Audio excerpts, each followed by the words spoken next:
meet you all, and then I'm congratulating myself. I achieved supervisor last month. Thank you.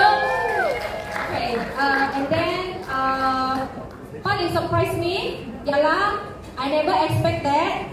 Today, company announced that they are top recruiter di Sabah.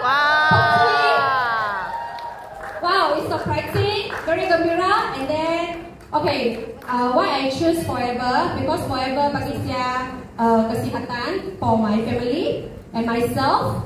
And then for labor plan, for pricing also, my second baby. Tadi saya lagi sini dapat itu lagi draw.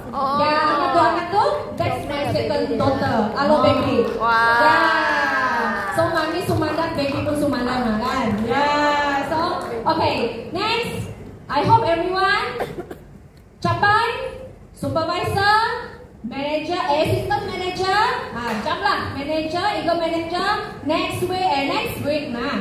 Next year, see you ego manager. Go go go.